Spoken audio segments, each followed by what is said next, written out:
बिस्मिल्लाहिर्रहमानिर्रहीम। इय्याका नअबुदु व इय्याका नस्तईन। फैसलाबाद सिर्फ मैं अल्लाह का ही शुक्र अदा कर सकता हूं। आपको देख के, आपके जुनून को, आपके जज्बे को देख के आपका शुक्रिया अदा करता हूं दिल से।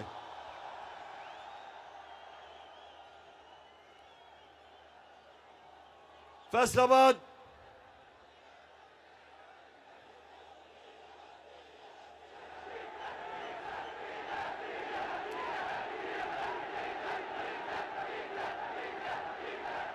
फैसलाबाद में तो डीजल की कमी नहीं। मैंने तो सुना किसानों के पास इस वक्त डीजल नहीं है। अच्छा, फैसलाबाद मैं जब यहां 2018 में जलसा किया था तो मुझे पता है कि यहां जो टेक्सटाइल इंडस्ट्री बंद हो रही थी, पावर लूम्स बंद पड़ी थी। टेक्सटाइल इंडस्ट्री जो पाकिस्तान की सबसे ताकतवर इंडस्ट्री, फैक्ट्रियां बंद करके हाउसिंग सोसाइटीज बनाई जा रही थी। तो मैं आज अल्लाह का शुक्र अदा करता हूं कि हमारे 3.5 साल में फैसलाबाद की टेक्सटाइल इंडस्ट्री ने सारे रिकॉर्ड तोड़ दिए।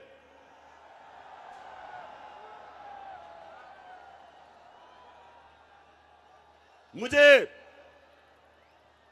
यहां टेक्सटाइल इंडस्ट्री के मालिकान ने कहा कि जनाब मजदूर नहीं मिलते, और 2018 में यहां बेरोजगारी थी।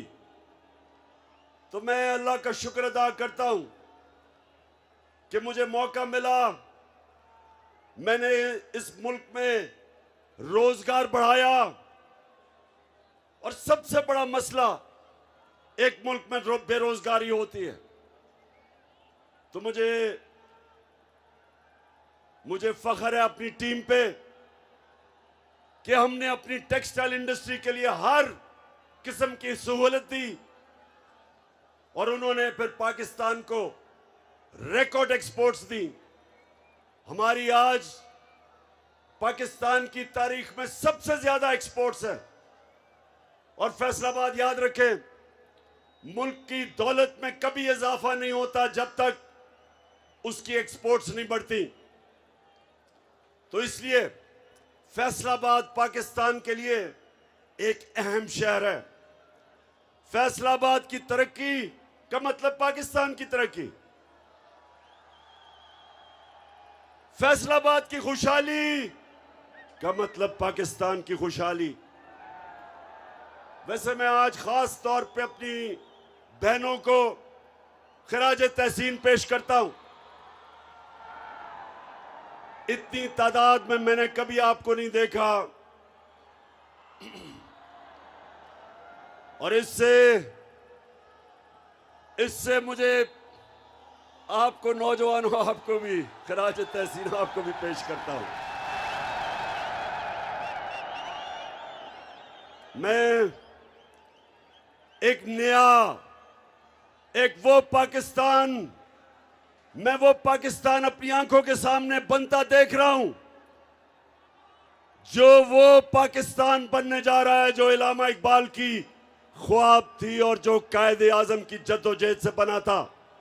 एक आजाद पाकिस्तान। हकीकी आजादी के लिए मैं देख रहा हूं कि मेरी कौम मेरे साथ निकल रही है, और मुझे खुशी यह है कि सिर्फ इसके नौजवान ही नहीं निकल रहे, बल्कि हमारे बुजुर्ग, हमारी ख्वातीन और हमारे बच्चे भी।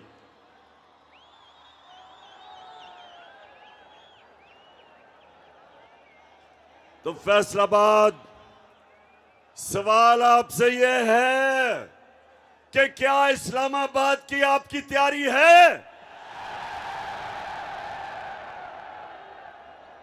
क्या आप तैयार हैं जब मैं आपको इस्लामाबाद की कॉल दूंगा? आप तैयार हैं? मुझे ये बताएं, लोग कहते हैं बहुत गर्मी है। मैं ये कहता हूं कि अगर इमरान खान, अगर उसके लिए गर्मी नहीं तो मेरे नौजवानों के लिए बिल्कुल गर्मी नहीं है। दिल में हो नीयत साफ, तो हो इंसाफ, कहे इमरान खान। तो चली है अब तहरीक, ये होगा ठीक, ये प्यारा। तो फैसलाबाद, मैं आज एक सवाल पूछ रहा हूं कि जब मुल्क की दौलत में इजाफा हो रहा था, एक्सपोर्ट्स बढ़ रही थी, तारीखी हम इस मुल्क में पैसा इकट्ठा कर रहे थे, टैक्स इकट्ठा कर रहे थे, किसानों को वो पैसा मिला है जो पाकिस्तान की तारीख में कभी किसानों को इतना पैसा नहीं मिला। उन्होंने अपनी पैदावार बढ़ाई। इस बार भी 4 फसलें रिकॉर्ड हुई। चावल, गन्ना, आलू और मकई रिकॉर्ड हुई। किसानों के पास पैसा आया, किसान खुश। इंडस्ट्री 11 सालों में सबसे तेजी से पाकिस्तान की इंडस्ट्री बढ़ रही थी। तो मैं ये सवाल पूछता हूं कि ये साजिश जो इस मुल्क के खिलाफ अमेरिका के अंदर तैयार हुई और यहां मीर जाफर और मीर सादिक ने साजिश करके हुकूमत को गिराया, मेरा सवाल यह है कि ये जो लोग साजिश करके अब ऊपर बैठे हैं, अब बताएं कि क्या आपसे मुल्क संभल रहा है? रुपया हर रोज गिर रहा है, स्टॉक मार्केट गिर रही है, महंगाई बढ़ रही है। और मैं वो टीवी चैनल्स और मीडिया हाउसेस से पूछता हूं कि क्यों नहीं अवाम के अंदर जाते और पूछते, लोगों के सामने माइक रखे और पूछे कि जनाब टमाटर कितने महंगे हुए, मुर्गी कितनी महंगी हुई। मुर्गी की कीमत दुगनी हो गई क्योंकि हमजा शबाज मुर्गी की कारोबार में है, दुगनी हो गई है उसकी। जरा जाए लोगों से पूछे लोगों से। और जब आप टीवी का कैमरा लेके जाएंगे लोगों के पास, तो आप लोगों से 2 चीजें सुनेंगे, 2 लफ्ज सुनेंगे। एक होगा गद्दार और दूसरा होगा चोर।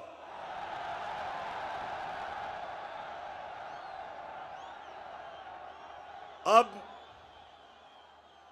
मदीना, हमारे नबी सल्लल्लाहु अलैहि वसल्लम की जो मुक़द्दस शहर, उसमें जब इनको आवाजें लगी तो राना सनाउल्लाह, ये सुन लो, गौर से सुन लो। मैंने समझा इसने सिर्फ 18 कत्ल किए, अब पता चला 22 कत्ल किए हैं इसने। इनकी हुकूमत में वजारत तब तक नहीं मिल सकती जब तक कोई बड़ा जुर्म ना किया हो। प्राइम मिनिस्टर और उसका चीफ मिनिस्टर जो बेटा है, 24 अरब रुपए तो सिर्फ इन्होंने, FIA ने इनकी चोरी पकड़ी है। नैब में जो चोरी वो अलग है, ऊपर से एक कोई मंशियात फरोश, वो भी जमानत में, वो भी कैबिनेट में। यानी, और सबसे बड़ा जो डाकू आसिफ जरदारी, वो गॉडफादर बन के बैठा है। और बाहर मुल्क के झूठा कानून से भागा हुआ भगौड़ा, मफरूर, चोर, वो लंदन में बैठ के फैसले कर रहे पाकिस्तान के। तो मेरे पाकिस्तानियों, फैसलाबाद के बाशऊर शहरियों, ये इन लोगों से आपने मेरे साथ इस्लामाबाद में निकल के इस मुल्क को आजाद करना है। अल्लाहू अल्लाहू अल्लाहू अल्लाहू अल्लाहू अल्लाहू। ये ज़मीं जब न थी, ये जहां जब न था, ये ज़मीं जब न थी, ये जहां जब न था, ये ज़मीं जब न थी, ये जहां जब न था, ये ज़मीं जब न थी, ये जहां जब न था। चांद सूरज फैसलाबाद, अच्छा फैसलाबाद, गर्मी तो नहीं लग रही?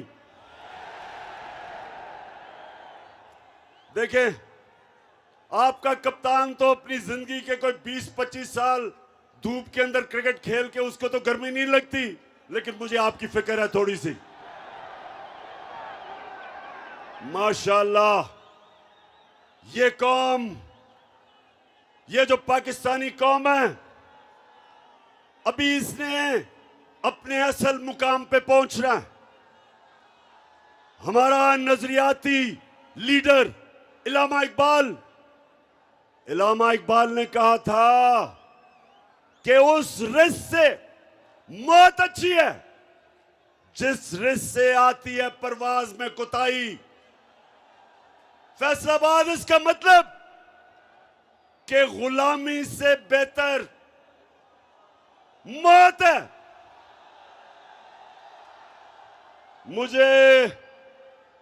मुझे पता चला चंद दिन पहले कि बंद कब्रों में साजिश हो रही है कि देखें ये इमरान खान का हम क्या करें। हमने इसको 3.5 साल, हमने सारी मीडिया ने मिलके पूरी कोशिश की इसको खत्म करने की।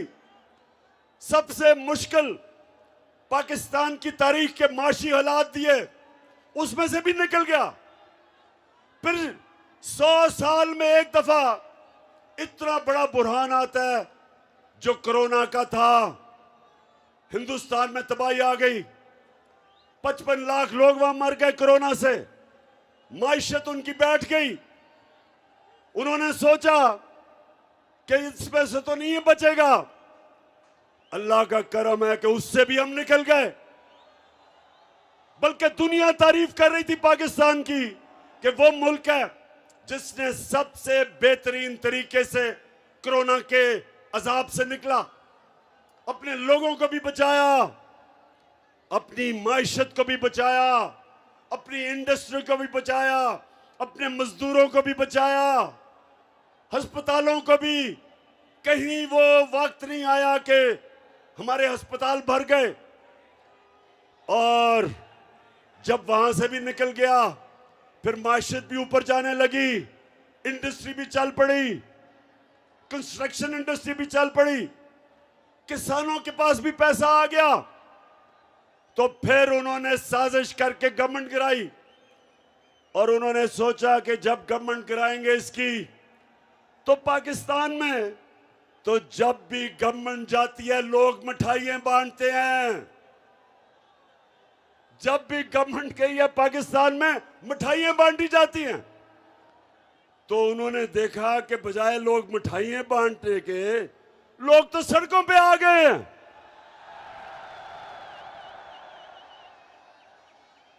लोग इस तरह निकले पाकिस्तान में कि मैंने तो इस मुल्क की तारीख में इस तरह अवाम को सड़कों पर नहीं निकलते देखा। तो जब ये देखा कि अच्छा ये तो लोग भी निकल रहे हैं, और खौफ आना शुरू हो गया इस्लामाबाद का कि इस्लामाबाद में अवाम का समुंदर आने लगा है। तो फैसला किया कि इस तरह तो बात नहीं बनेगी, इसको दुनिया से ही फारिग किया जाए।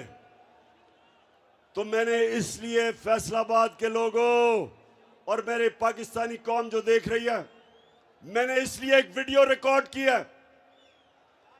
उस वीडियो के ऊपर मैंने एक एक का नाम लिया है जो इस साजिश में मुलव्विस था, जो पिछली गर्मियों से साजिश हो रही थी, एक एक का मैंने नाम लिया इस वीडियो में।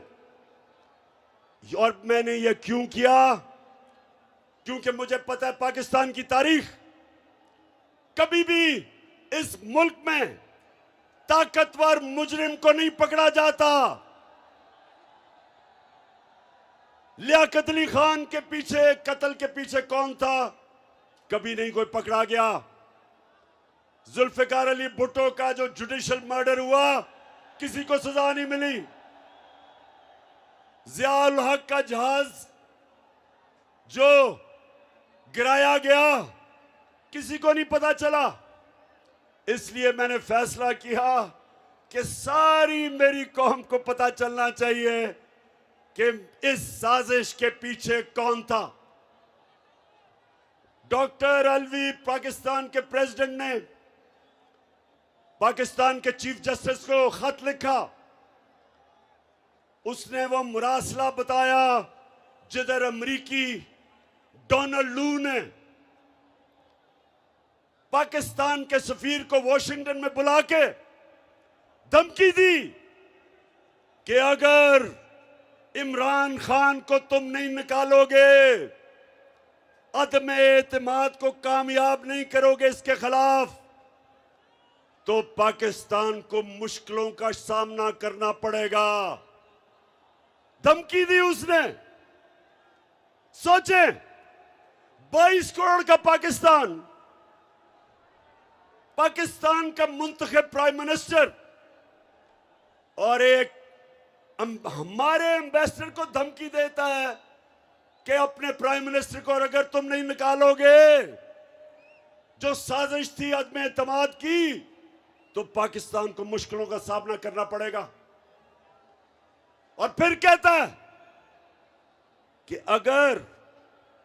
अगर ये साजिश कामयाब हो गई, यानी अदम एतमाद कामयाब हो गया, तो हम सब कुछ माफ कर देंगे। हम सब कुछ माफ कर देंगे। अमरीकी और डोनाल्ड लू, तुम हो कौन हमें माफ करने वाले?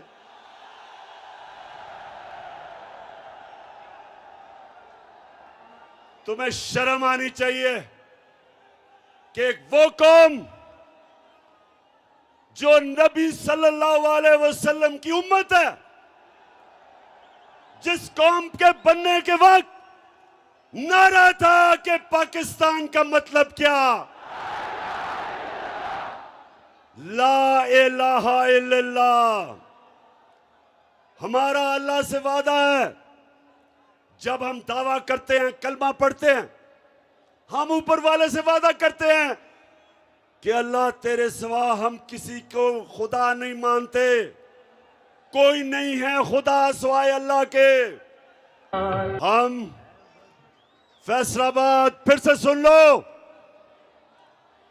फिर से गौर से सुन लो, हम हैं मोहम्मद मुस्तफा, हमारा नबी सल्लल्लाहु अलैहि वसल्लम, हम उनकी उम्मत हैं।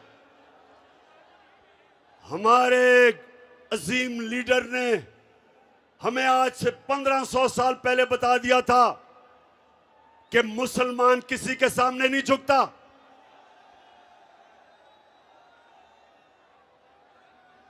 उसने हमें यह हिदायत की थी कि ला इलाहा इल्लल्लाह इंसान को गैरत देता है।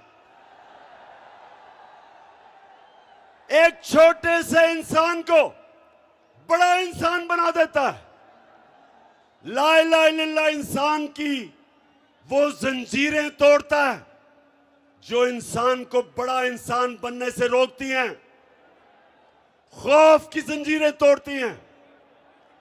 पैसे की पूजा करने वाली जो बुत है उसको तोड़ता है। जो लोग इंसानों से डरते हैं, सुपर पावर से डरते हैं, वो शिर्क करते हैं, क्योंकि खौफ का बुत तोड़ना एक इंसान को बड़ा इंसान, ना सिर्फ बाहर की साजिश,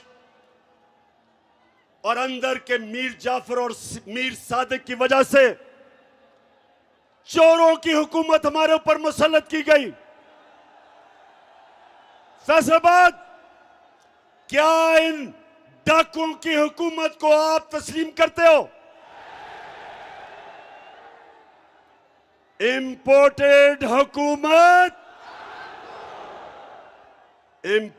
हुकूमत को हम किसी सूरत ना तस्लीम कर सकते हैं, ना करेंगे। और इन लोगों को हमारे पर मुसल्लत किया, ये हमारी 22 करोड़ लोगों की सबसे बड़ी तौहीन है कि इधर सारे फैसलाबाद में अजीम लोगों का शहर, बाशऊर लोगों का शहर, उधर अगर लीडर सारे शहर में राणा सनाउल्लाह मिला है, ये कितनी बड़ी तौहीन है फैसलाबाद के लिए। वो सिर्फ कातिल ही नहीं, वो शक्ल से भी कातिल लगता है। तो हमारी तौहीन देखे, बाप बेटा दोनों अंडर ट्रायल, केस चल रहा है एफआईए में केस चल रहा है। फैसलाबाद, जरा गौर से सुने मेरी बात, गौर से सुने जरा। मुझे दुनिया में एक मुल्क की मिसाल दे दें, एक मुल्क की मिसाल दें जिधर मुल्क का प्राइम मिनिस्टर और सबसे बड़े सूबे का चीफ मिनिस्टर अंडर ट्रायल हो, 24 अरब रुपए का एफआईए में केस हो, 8 अरब रुपए का नैब में केस हो, और उनको मुल्क के ऊपर मुसल्लत कर दें। एक दुनिया में मुझे मिसाल दे दें इसकी। ये 22 करोड़ पाकिस्तानियों की तौहीन है, ये हमारी तौहीन है। ये हमारी तौहीन ही नहीं, अगर ये हम तस्लीम कर लें, ये हमारी बर्बादी है। आते साथ ही उसने क्या किया, उसने एफआईए में सबको फारिग कर दिया जिन्होंने मेहनत से इसका केस बनाया था।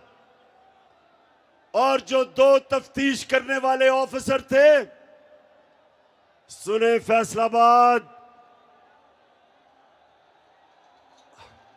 मुझे खतरा था ये होगा,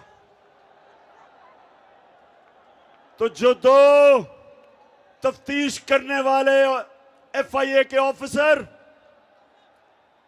एक डॉक्टर रिजवान, उसको हार्ट अटैक होता है और वो मर जाता है।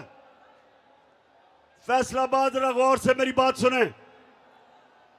और फिर जो दूसरा बाप बेटे का केस की तफ्तीश कर रहा होता है, डॉक्टर नुमान असगर, उसको भी हार्ट अटैक हो जाता है।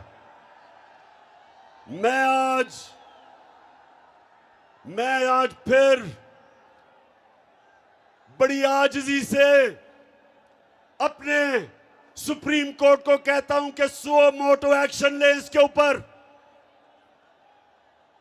हमारे ऊपर तो आपने सो मोटो एक्शन ले लिया था, हमारे तो इतवार को आपने पता नहीं इतना हमने जुर्म क्या किया था। हमने तो सिर्फ इलेक्शंस का कहा था। हम तो कह रहे थे बजाय साजिश के एक चोरों को पर मुसल्लत करें, आप इलेक्शंस करवाएं और अवाम को फैसला करने दें कि किसने पाकिस्तान की क़यादत करनी है।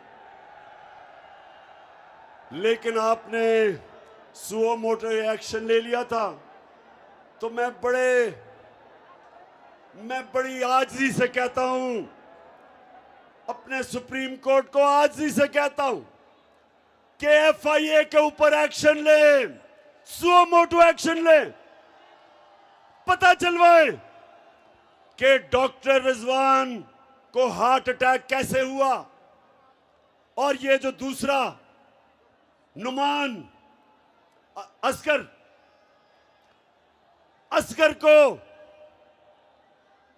को हार्ट अटैक कैसे हुआ।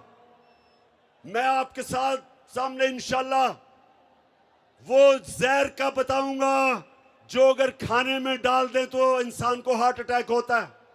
ये भी आपके सामने लेके आऊंगा। लेकिन मैं चाहता हूं कि हमारा सुप्रीम कोर्ट इसके ऊपर एक्शन ले। कोई इसकी मिसाल है कि जो केस जिन्होंने अरबों रुपए का केस करना था उन्हीं के ऊपर लाके उन लोगों को बैठा दें जिनके ऊपर केस है। और मैं फिर से कहता हूं कि अगर इसकी इजाजत दी पाकिस्तान में तो पाकिस्तान के जेलों को खोल दो। ये जो गरीब लोग जेलों में भरे हुए हैं इनको निकाल दो। इनकी तो छोटी छोटी चोरियां हैं। किसी ने भैंस चोरी की, किसी ने मोटरसाइकिल, घर में फाका है, बेरोजगार है। इनको निकाले जेलों से। अगर इतने बड़े बड़े डाकुओं को आपने नहीं पकड़ना,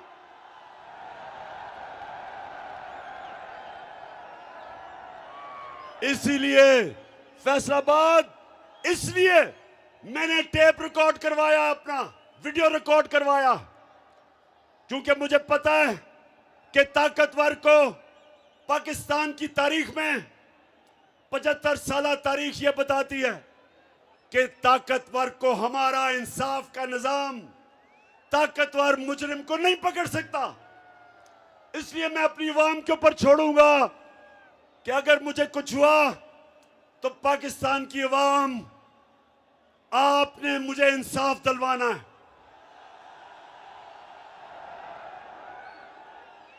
बताएं, आप मुझे इंसाफ दिलवाएंगे?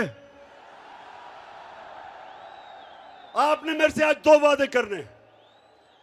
एक कि जब खुदा ना खास्ता अगर कुछ होता है मुझे, तो जो वीडियो पब्लिक में जाएगी, जिन जिन लोगों को मैंने नाम लिए, आपने उनसे एक एक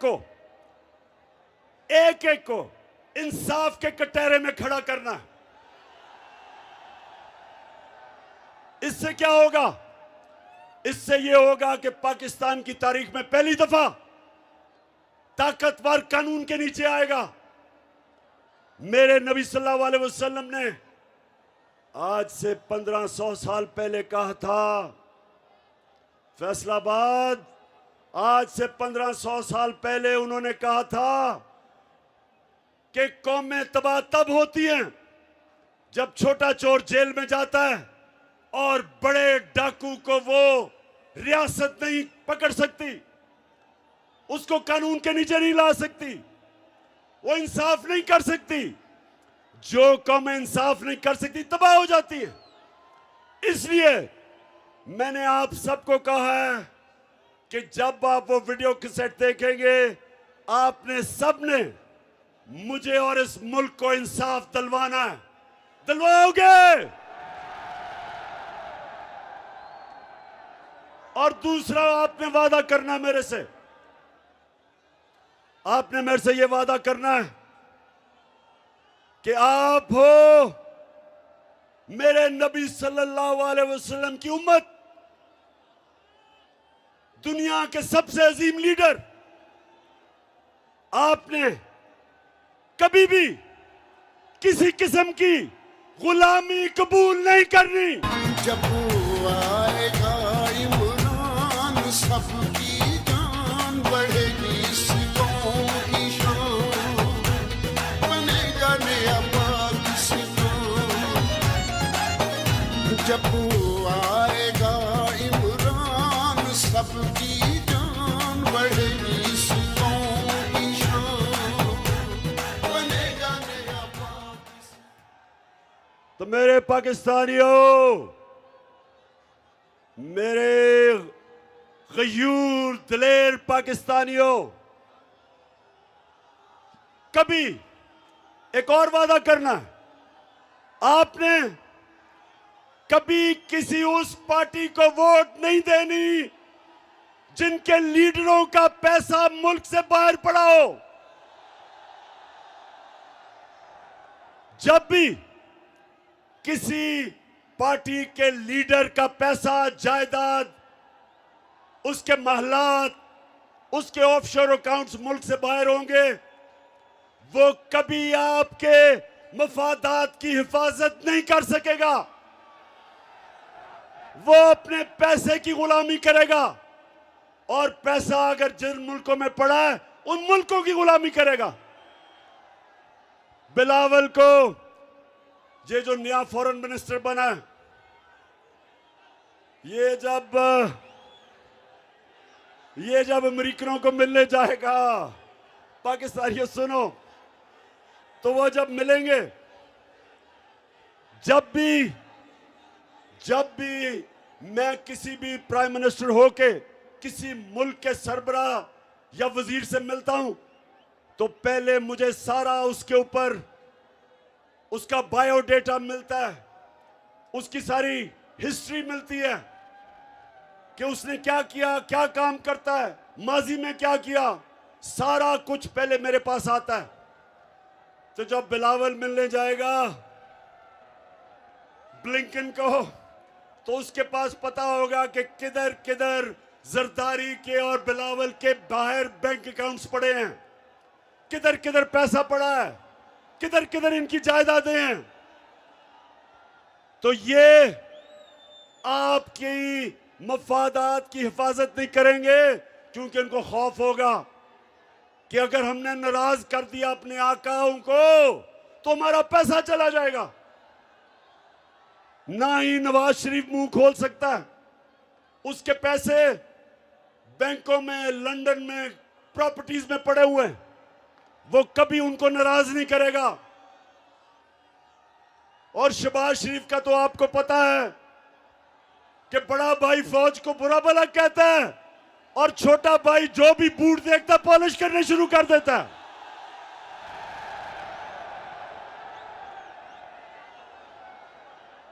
वो ये भी नहीं देखता कि बूट किसके हैं, बस बूट देख के पॉलिश शुरू कर देता है। तो ये हैं जो हमारे मुल्क पे मसलत किए हैं। अब इन्होंने मुल्क को तो तबाही की तरफ लेके जा रहे हैं, महंगाई बढ़ रही है, रुपया गिर रहा है, फॉरेन एक्सचेंज रिजर्व्स गिर रहे हैं।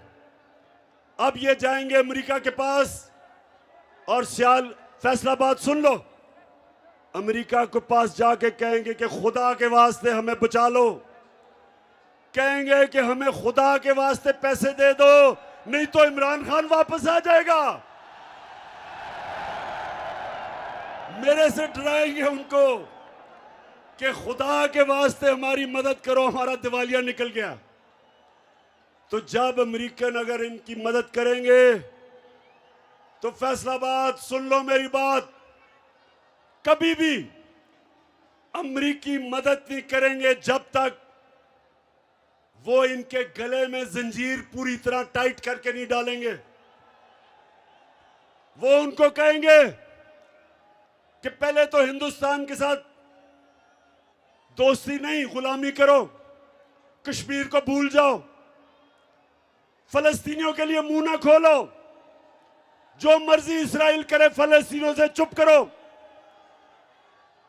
अगर रूस 30% कम पे तेल दे रहा है तो आपने नहीं लेना, क्योंकि आप हमारे गुलाम हैं। अगर आपने 30 लाख टन गंदम आपको जरूरत है, आप रूस से नहीं ले सकते। अगर आपने पाकिस्तान को अगर ईरान से सस्ती गैस मिलेगी, वो कहेंगे हमने आपको इजाजत नहीं दी। इसको कहते हैं गुलामी। हिंदुस्तान हमारे साथ ही आजाद हुआ था, आज रूस से तेल भी सस्ता खरीद रहा है, आज रूस से हथियार भी खरीद रहा है, अमेरिका का स्ट्रेटेजिक अलायंस में भी है। लेकिन अमेरिका कुछ नहीं कहता हिंदुस्तान को, क्योंकि वह आजाद है। हिंदुस्तान ईरान से गैस भी खरीद रहा है, तेल भी लेता है, लेकिन हिंदुस्तान को वो कुछ नहीं कहते। हमें उन्होंने जो गुलाम बनाया हुआ है, फतह किए बगैर हुक्म देते। तो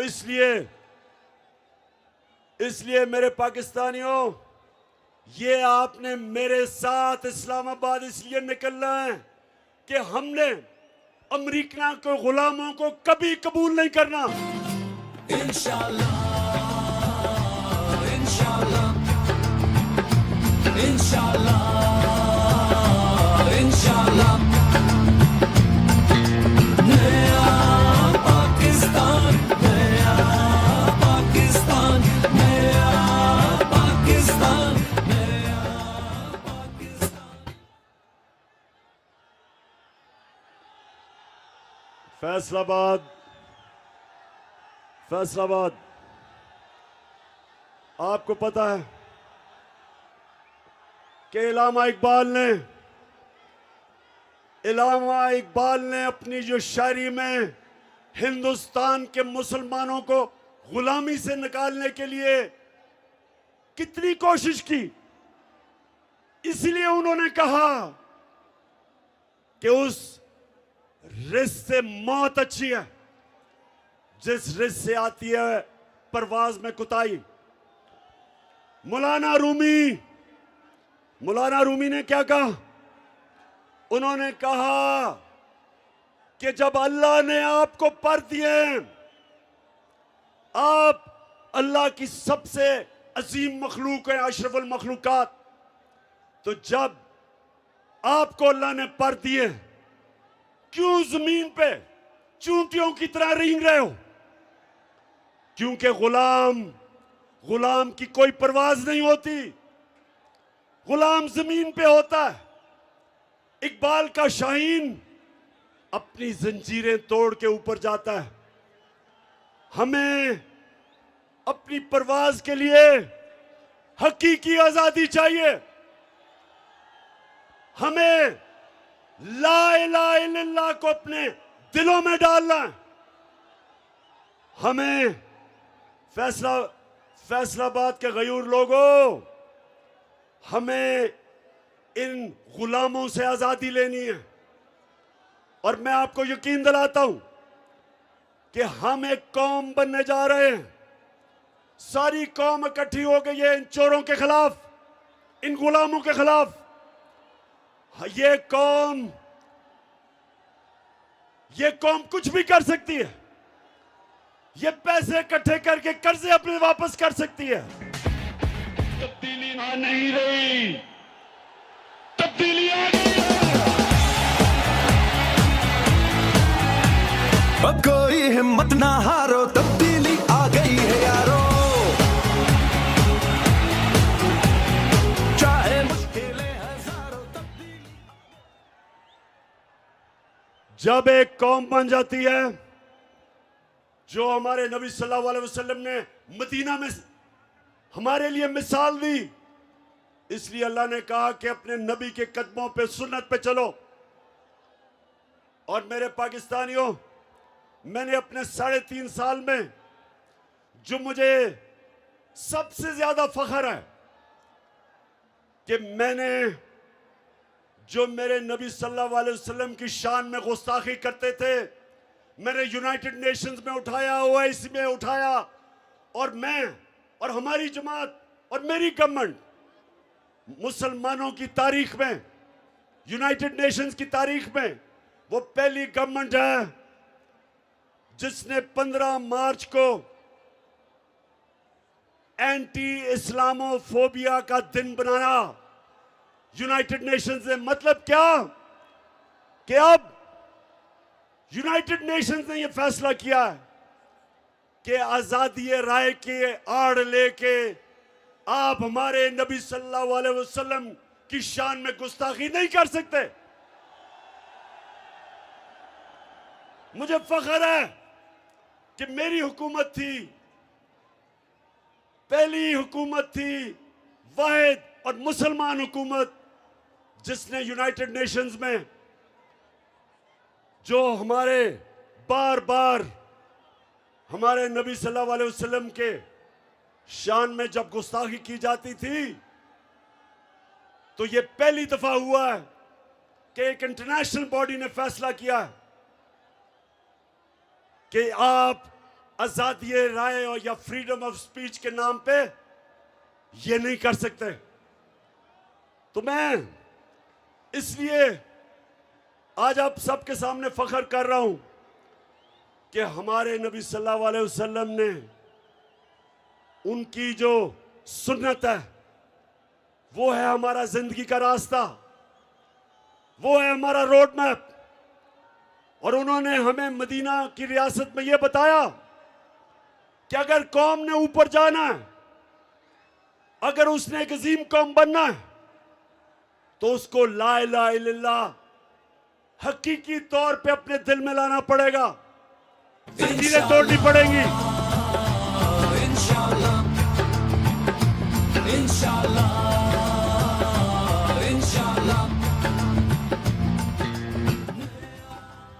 तो आखिर में फैसलाबाद सारों को मैं दावत दे रहा हूं, सब ने इस्लामाबाद आना है। 20 को मैं इंशाअल्लाह आपको तारीख बताऊंगा, वो इसी महीने मई के अंदर तारीख है। दिन कौन सा मैं आपको बताऊंगा, तैयारी अभी से शुरू कर दें। और हम एक चीज मांगेंगे, हमें इलेक्शन की डेट चाहिए, नहीं तो हम ये कौम तब तक सांस नहीं लेगी जब तक इलेक्शन नहीं होंगे। धरती से फसली बटेरों को भगाएंगे, जालिमों को, चोरों को, लुटेरों को भगाएंगे, पूरा करेंगे सब नुकसान। तुम देखना मेरी जान, बनेगा नया पाकिस्तान, बनेगा नया पाकिस्तान। पहले तो ज्यादा से ज्यादा लोगों को इस्लामाबाद आना चाहिए, लेकिन जो नहीं आ सकते उनको फैसलाबाद में निकलना चाहिए। फैसलाबाद में आपने निकलना है बताने के लिए कि पाकिस्तान एक जिंदा कौम है। और मैं आज यहां अपनी सारी अकलियतों को, अपनी मुस्लिम बरादरी को, अपने सिख बरादरी को, अपने जितने भी हमारे हिंदू हम हैं, उस रब की, हम उस रब को मानते हैं जो है रब्बुल आलमीन, सब इंसानों का रब। और हमारा नबी सल्लल्लाहु अलैहि वसल्लम रहमतुल आलमीन है, सब इंसानों के लिए रहमत लेके आए। पाकिस्तान सबका है और मैं सबको दावत दे रहा हूं निकलने के लिए। फैमिलीज को, खास तौर पे ख्वातीन, आपने मेरे साथ निकलना है इंशाल्लाह इस्लामाबाद। मैं आज अपनी सारी फैसलाबाद टीम को इस शानदार जलसे की मुबारक देता हूं। मैं सारे अपने एमएनएस, अपने एमपीज, और मैं ये भी कहूंगा कि फैसलाबाद, वैसे लोटे भी सबसे ज्यादा फैसलाबाद से निकले हैं।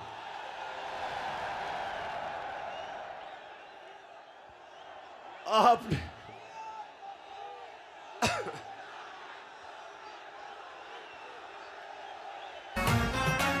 धरती से फसली बटेरों को भगाएंगे।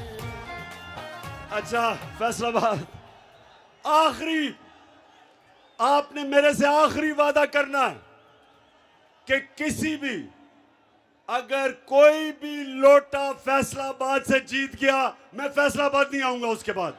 पाकिस्तान जिंदाबाद।